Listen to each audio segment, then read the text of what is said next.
Welcome back to UTVS News. Now, Ted, we've got a lot of good stuff coming up in sports, don't we? Yeah, we do. There's a lot of sports in action here coming up in the spring. There is plenty of action on the collegiate and high school sports fields and courts this spring, and they continue to hit their stride. Following their first conference win last week, St. Cloud State softball was looking to keep the positive vibes going against Sioux Falls yesterday. Following their 8-6 loss in the first game of a doubleheader, the Huskies were looking to get that W. But instead, the Cougars flexed their muscle right away in the first inning. SCSU pitcher Kelly Franks surrendered 3 runs, and Sioux Falls was out in front early. But as the number in the innings column grew larger, so did the lead for the Cougars, unfortunately.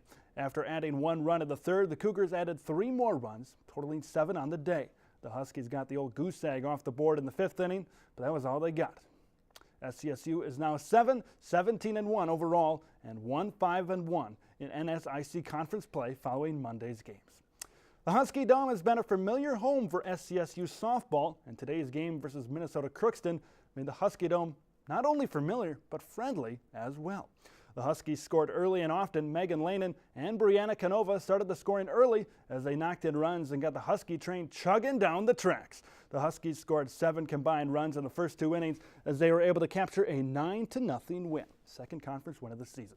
The Huskies baseball team this season have been able to see for miles and miles, not only because of the distance of the baseballs traveling to the outfield, but because of the miles put on to places like Arizona, Arkansas, and Nebraska. I was able to find out more about the team earlier today. This season, St. Cloud State baseball has been like the age-old Johnny Cash song, I've been everywhere. They've been to Tucson, they've been to Omaha, they've been to Arkansas. They've been all over the United States just to play a baseball game. And head coach Pat Dolan says it's really not that bad. Well, we're not the only team in the Midwest that has to go through this, and we just kind of go with the flow.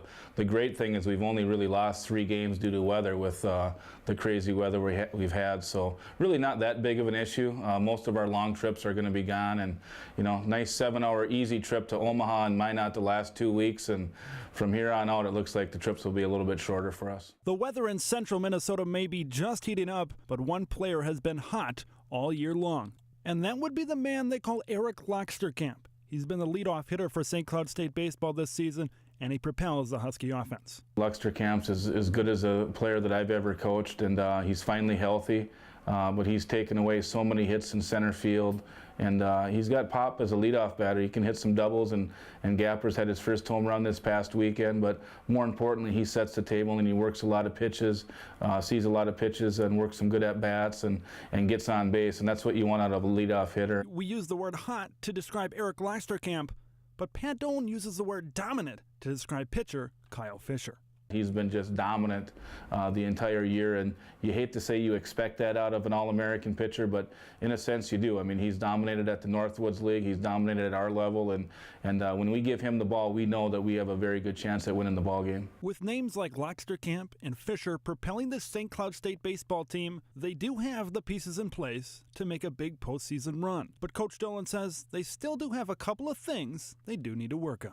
The one thing we do got to work on a little bit is the 3 losses that we've had in conference are all games that we had a good opportunity to win. We had pitching set up against other teams, and we seem like sometimes we'll score 12, 13 runs in a game, and sometimes we'll score 1 or 2. We got to get that happy medium where we're getting 6, 7 runs a game, and our infield defense was a concern of ours about 3 or 4 weeks ago, but we've really improved there, and we've got great defense in the outfield in our catching situation. So just kind of try to win a series, sweep a team. It's not easy to do, but continuing to win in winning series 3-4 will definitely get us where we need to be. Reporting for UTVS Sports, I'm Ted Leroux.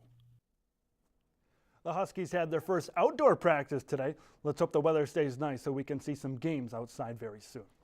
With the weather starting to get into the 50s and 60s, high school sports around the area is finally set to get some action in. St. Cloud Cathedral boys tennis was in action yesterday, and they sure did perform well. A duo of sophomores led the charge for the Crusaders. Nathan Strachey and Alec Ferris propelled Cathedral to his 6-1 win at the Fitness Evolution Center in Sartell. Strachey won 6-1, 6-2 as a number 2 single, and Ferris dominated as a number 3 single, winning 6-0, 6-0. That's some high-quality tennis, if I must say so myself. Albany High School softball took the field in their season opener inside the friendly confines of the Husky Dome yesterday in a battle against Piers High.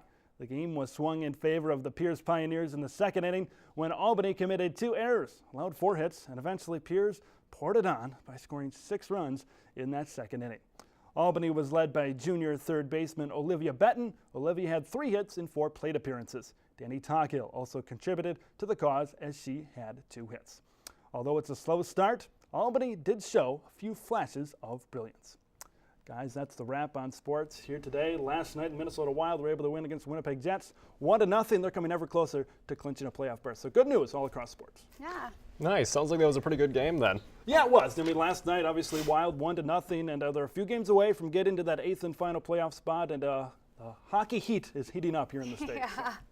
Thanks, Nice. Ted. Thank you. Well,